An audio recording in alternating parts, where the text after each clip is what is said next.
Olá, tudo bem? O vídeo que nós vamos fazer hoje é sobre a questão da entrevista que o ex-presidente Lula deu ontem para o canal Brasil 247.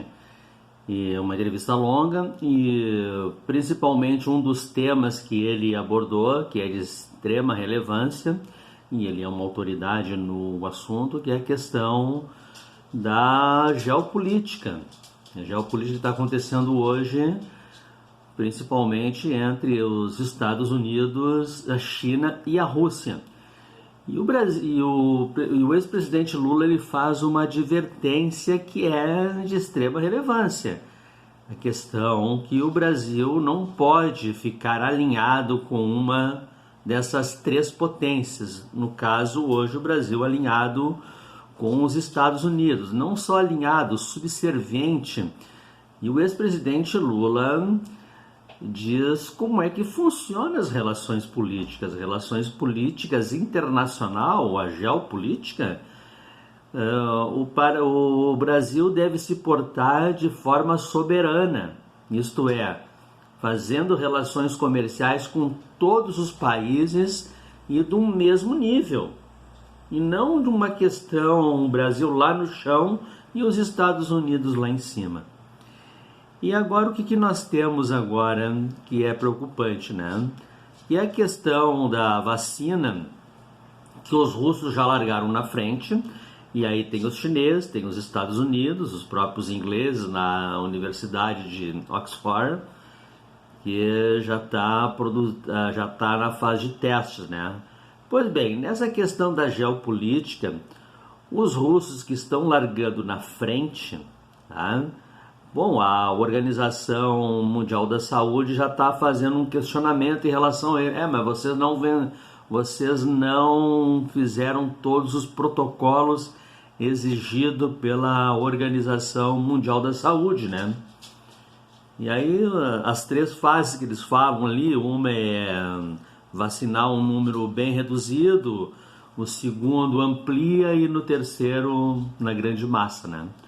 Pois bem, os russos eles estão com muita pressa, né? E não é por acaso, nós estamos no meio de uma pandemia e tem pressa para se desenvolver essa vacina. Então, qual é o problema que nós temos hoje, né? O Brasil, essa vacina, quando chegar na população, e os russos estão prometendo que até outubro essa vacina consegue chegar na população russa, né? E imediatamente eles querem ampliar para o restante do mundo. Pois bem, qual é o alerta que o presidente Lula faz? Que nessa questão aí, que é extremamente importante, na questão da vacina, é o Brasil se relacionar com todas as potências, nesse caso, principalmente com a Rússia, de forma amiga.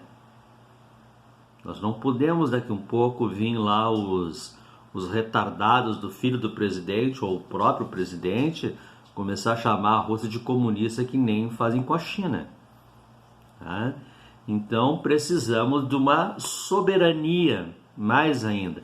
Sabemos que é difícil do governo brasileiro hoje ser comandado por um lunático conseguir ser soberano, porque existe toda uma submissão aos Estados Unidos. E uma outra questão, um agravante que aconteceu também agora nos últimos dias é que o filho do presidente lá, o senador, simplesmente pegou o dossiê antifascista produzido pelo Ministério da Justiça e entregou nas mãos das autoridades estadunidenses. Olha a loucura. Então, isto que o ex-presidente Lula ele denuncia, que o Brasil precisa ter soberania. O Brasil não pode ser subserviente a outros países. E agora na questão da vacina é mais importante ainda. Mais importante. Porque daqui um pouco, se os chineses desenvolverem uma vacina logo em seguida, bom, o Brasil tem que negociar com os chineses também. Mas se for os Estados Unidos que vai desenvolver, digamos que fosse o primeiro a desenvolver, vai lá e negocia com os Estados Unidos também. Essa aqui é a grande questão. Tá? Então, pessoal, nosso vídeo de hoje era esse. Mais uma aula do ex-presidente Lula sobre geopolítica, e ele entende muito de geopolítica, porque tornou o Brasil respeitado em todo o mundo. O Brasil foi respeitado. Então essa que é a grande questão e a grande verdade que tem que ser dita. Se o Bolsonaro tivesse um pouquinho de humildade, perguntava para o ex-presidente Lula: Lula, como é que faz? Eu quero aprender. Mas é claro que um fascista, nazista, um genocida não tem humildade para isso. Certo, pessoal? Esse é o nosso vídeo de hoje. Vamos começar bem o dia e quero lhe convidar, inscreva-se no nosso canal, indique os nossos vídeos para os seus amigos, para os seus parentes. Nós precisamos derrubar esse governo. Fora Bolsonaro, fora genocida, fascista, nazista. Certo, pessoal? Até o próximo vídeo. Valeu!